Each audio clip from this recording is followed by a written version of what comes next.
Good morning. বৃষ্টি স্নাত একটি সকালে সবাইকে অনেক অনেক স্বাগত।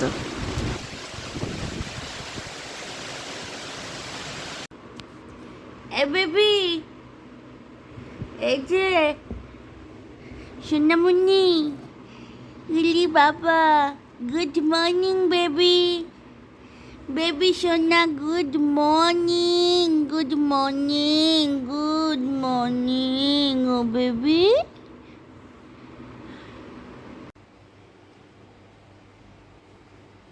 সাইড দেবে মাম্মা? বাহ, আরো শুয়ে পড়লো।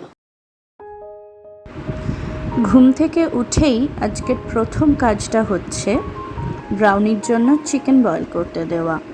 আমি ব্রাউনির জন্য একসাথে 2-3 দিনের মতো চিকেন বয়েল করে রেখে দিই, যেটা গতকাল শেষ হয়ে গেছে।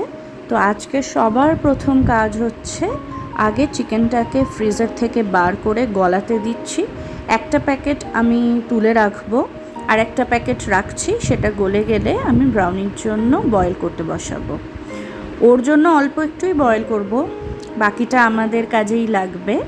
তো সেটাই আর কি, যদি ফ্রিজিং টেম্পারেচার থেকে ওটা না গলে তো বয়েল করাটা অসুবিধে, সেই জন্য সবার আগে উঠে এই কাজটা করলাম। এখন ব্রেকফাস্টের জন্য 4টে ডিম বয়েল করে নেব।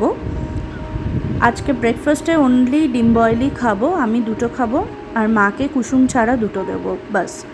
ডিম বয়েলের মধ্যে একটু ভিনিগার দিয়ে দিলাম যাতে ডিমটা ফেটে না যায়। আর অন্য একটা ওভেনে আমি চায়ের জল চাপিয়ে দিয়েছি, চাটা বানিয়ে নেব। আজকের বাইরের ওয়েদার এত সুন্দর, এত ভালো যে আজ আর আমার ব্ল্যাক টি খেতে ইচ্ছে করলো না। মনে হলো একটু কড়া করে দুধ দিয়েই চা খাই। চাটা রেডি হয়ে গেছে, চাটা সবার কাপে ঢেলে নিচ্ছি। আমার যে দিদি হেল্পিং হ্যান্ড, তার ওই হলুদ কাপটা, তাতে একটু চিনি দিয়ে দিলাম। আর আমরা চিনি ছাড়াই চা খাই, আমাদের চাটা চিনি ছাড়াই ছেঁকে নিলাম। একটুখানি চা এক্সট্রা হয়েছে, সেটা আরেকটা কাপে আমি ছেঁকে রেখে দিচ্ছি, সেটা পরে গরম করে খাওয়া যেতে পারে। আজকের এত সুন্দর ওয়েদার বাইরে যে আমি ঝটপট করে সমস্ত কাজ শেষ করছি, যে চাটা নিয়ে গিয়ে আমি একটুখানি উইন্ডোতে দাঁড়াবো।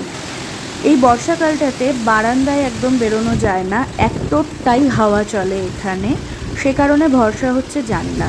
তাও জানলা খোলা যায় না, ওই কাঁচের মধ্যে দিয়েই যেটুকু যা উপভোগ করা।